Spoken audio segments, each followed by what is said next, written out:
What's going on, my silly little rooster loving motherfuckers?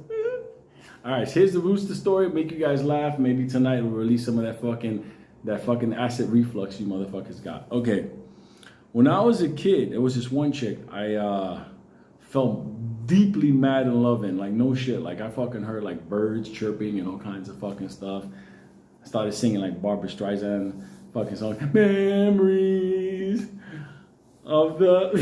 Anyway, my thing was. I was like, this is it. She's it. So anyway, I was dating her. She was cool, the whole fucking thing. And that's it. I was done. This is my wife to be.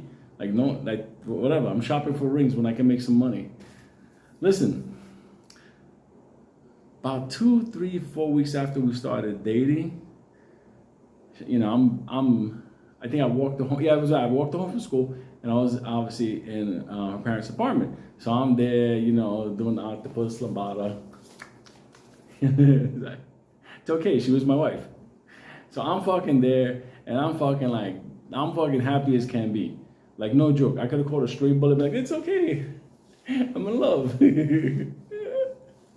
So, as I'm there, and I'm in her room, and we're fucking hanging out, and we're kissing, all kinds of crazy stuff. You know, the only one time when a fucking guy wants to listen to love songs? That's for the women out there.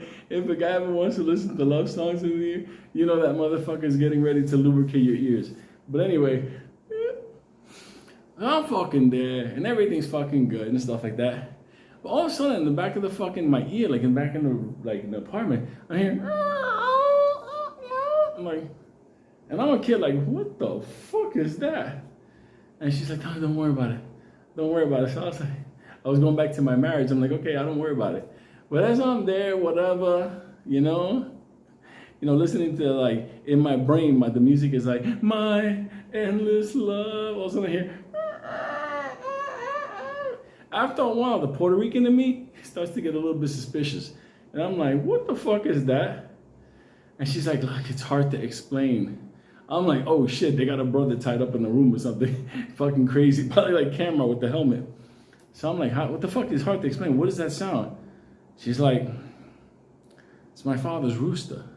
I'm thinking to myself, like, why does your father have a rooster? Why doesn't he have a cat or something? And I'm like, why the fuck does a rooster sound like that? Because like I'm Puerto Rican, I've been in the country. Roosters don't sound like that. That sounds like a fucked up rooster. She's like, it's hard to explain.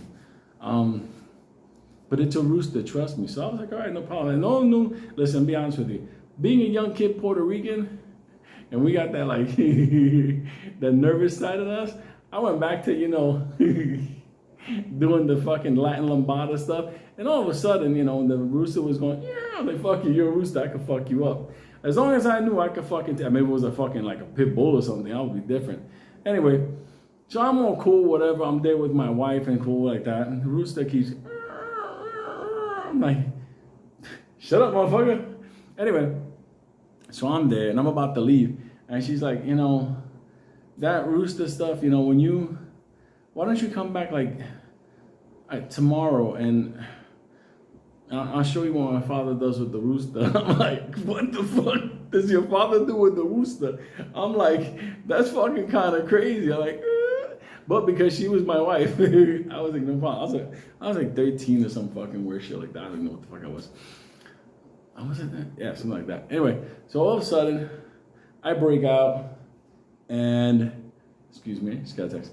I break out, and I come back about a day, I think a day or two later.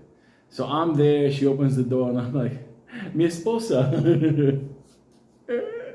I was fucking happy. I was like, fucking, I'm seeing her. She smiled, fucking her smile, everything. I was like, I was done. When are we making triplets? And all of a sudden, she's like, I want you to meet my father.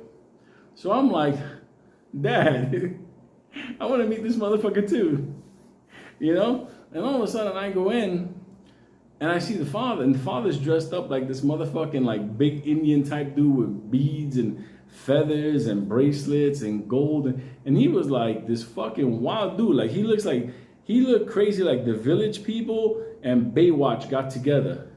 And I'm looking at him and I'm like, I was about to say, hi, sir, how you doing in Spanish. All of a sudden, I turned around. I was like, what's up, Papa? What are you doing? I was talking to him like, okay, you're a crazy motherfucker. So I'm going to talk to you like a crazy motherfucker in the street. So he's like, no, listen, how you doing?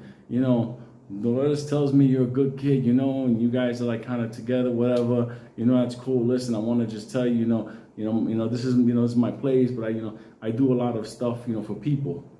I'm looking at this motherfucker dressed like he's about to do a fucking, like a Hawaiian dance.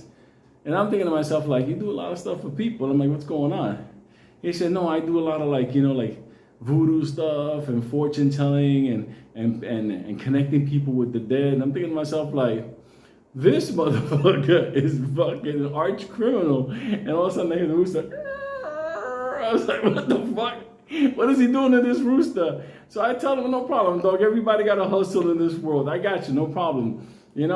I'm just dating your daughter. That's how it is. You do you. I was about to go out and do her or whatever. But you and the rooster, you motherfuckers are solid with me. So anyway, he's like, no. I'll show you what I do. I got some clients coming over, and you're going to see what I do. So I'm thinking to myself, like, no problem. He gave me the green light to come over, to fucking start a family, whatever it may be. Then him and the rooster are solid with me. So all of a sudden, I'm hanging around and I'm waiting because, that side of me, I'm like, I got to see this rooster. I got to see what's going on. So he's walking out the house. He's setting things up. He's lighting fucking candles. He had like these big towers, like a big candelabra and a lot of candles and shit. And he got all this kind of voodoo kind of stuff. I didn't believe in any of that shit. So what the fuck? I was there like, dog, this is going to be hilarious. So my girlfriend's telling me, listen, I know how you are. Do me a favor, like don't do nothing wrong. Like just stay still. I'm like, no, querida, I will never do anything wrong. I'm with you. She's like, just please. I'm like, okay, no problem. So I just stood up against a wall, like if you would. And the clients come over and he greets them like, sit down. You sit here, you sit here, you take this hat off, you hold this cup of water. He had these motherfuckers trained, like that guy that whispers to dogs. Isn't that funny? What's that guy that whispers to all the dogs? Did you see the video where he got bit in the fucking head? Let me tell you something. Sometimes I want to find the most wildest dog and call Cesar. I'll call him up. Cesar, dog, I need you, dog. I need you to talk to this crazy motherfucker here. And before he comes over, you're going to kill Cesar. He just filmed that shit. Now he looks like Cesar looks like a cool guy, but dog, I mean, he's out there with dogs on. I'm like, what the fuck are you doing that to dogs? Dogs looking at you like, yo, I'll fuck you up. You do that again. But after a while, you see a human doing to you. After a while, you said that motherfucker's crazier than me. That's why the dogs go like this. I don't want to fuck with that big Mexican motherfucker. Anyway, moving on. So I'm inside the apartment, and I'm just hanging the fuck out by the wall and all.